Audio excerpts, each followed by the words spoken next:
welcome to the Field of Streams, where I, your host Janine McRae, bring you the tiny thoughts that stream from my brain and present them to you as though they're a special pair of glasses that when you put them on, they give you the ability to see the little prizes inside Kinder Surprise eggs so that you never need to buy a dud ever again. Banned in the USA. Now, I can't promise you much with these tiny toys wrapped in a chocolate egg, but I can promise you this. I won't keep you long. I promise that deserves a follow, don't you think? Tap that follow button. Every time you do, a writer scratches an itch. Inspired by, imitating, and flat out ripping off. These are the stages, in no particular order, of evolving your own style, which is what this episode is about.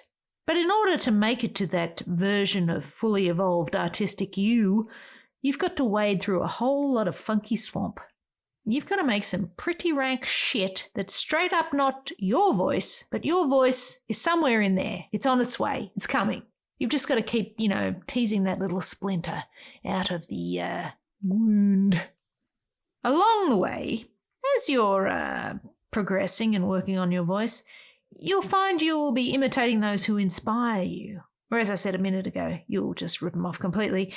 And as long as you don't keep doing that for all of your life, it'll all be tickety-boo and work out in the wash. Or as I say, imitate until you learn to create. This is what it is to find your voice.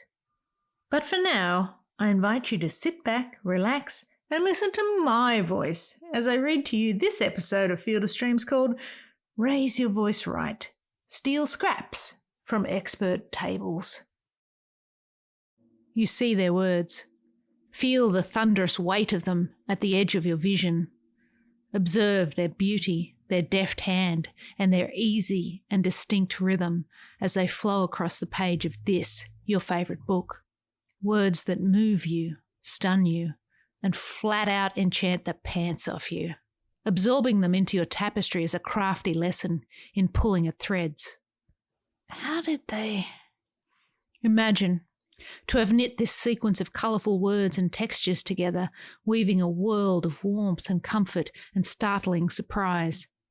How can this be? You see their words, love and covet them, wish for them to be your own. You want nothing more than to say, I wrote this. To be as you, of you, by you. Oh, to be as adept as a creator of those words. To be free as the air to compose such melodious refrains. Words destined to be solidified and immortalized in the histories and the inks and pixels of this fickle yet ancient medium. And so you steal. You steal with your sticky fingers and your innocent mind. Because you are 19 years old, maybe younger, sometimes older. Clueless. Not that that's an excuse, it's just the timeline. You are a writer in your dreams only, beguiled and bewitched by the craft of others' tapestries and the solitude and projection of their idyllic life. You are in love with both the nothing and the everything of it, in love with their words, their voice, their sound, style, and output. Your fingers itch at the touch of it, and so you steal. Their free for the taking voice and style and tone are now yours. Vulnerable and there, you simply snatch and grab from the pages of this book and that. You copy, you imitate, you parrot and pose. The great pretender on a robbery bender, scribbling in notebook after notebook the lifted voice of others. You are a masked raccoon of prose balanced on the edge of their bountiful bins, eating scraps and stuffing yourself with calories of creativity not your own. It is instinct, not cunning. A desire to sound like them, to be like them, to weave complex and intricate worlds and stories just like them. You call it homage, an influence, an honour, really. Good artists borrow, great artists steal. You say this with no sense of irony. It gives you carte blanche to loot literature with no artifice, purpose, or grace.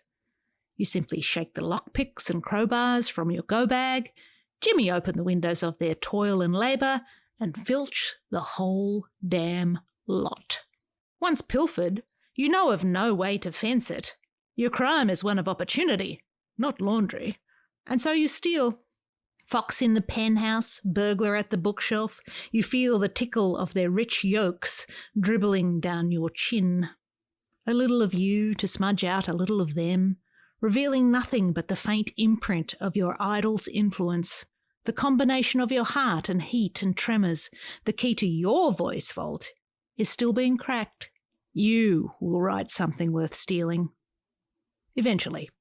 Until then, you will wear their coats, their hats, and their big ballsy boots. Wear their garb until you find your own private wardrobe, filled with suits that fit, ones that rustle and move with the fabric of your voice. You are yet to become. You are becoming. You are the totality of your influences, absorbed over time and redefined by experience. Until then, their hand in your puppet body will move your mouth to speak, gums flapping, words snapping, sounds echoing through a voice box not yet broken. You are a freshly carved dummy, yet to find your timbre, your beat, your melody. It will come. And when the new, never-heard words are your own, when the notes you sing are authentically yours, the ventriloquist's fingerprints will fade into dust. There will be no handprint but your own upon this work. Until then, steal.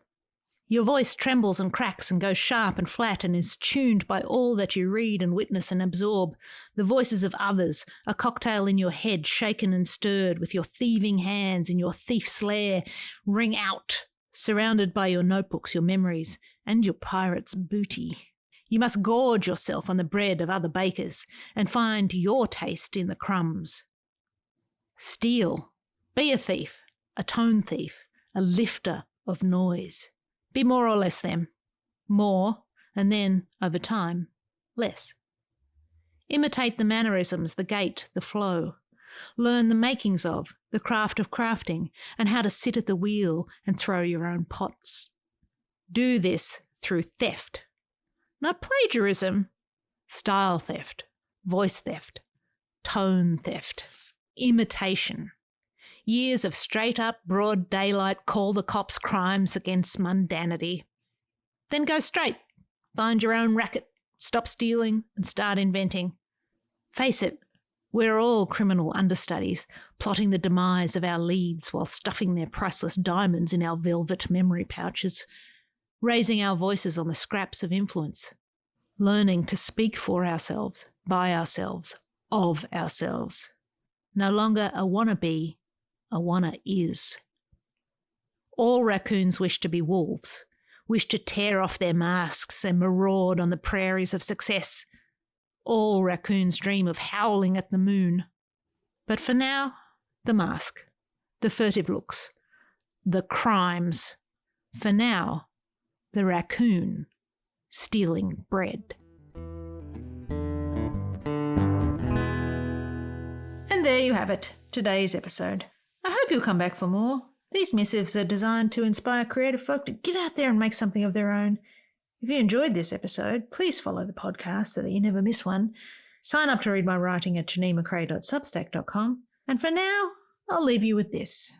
Love what you love, and I will see you out there making stuff.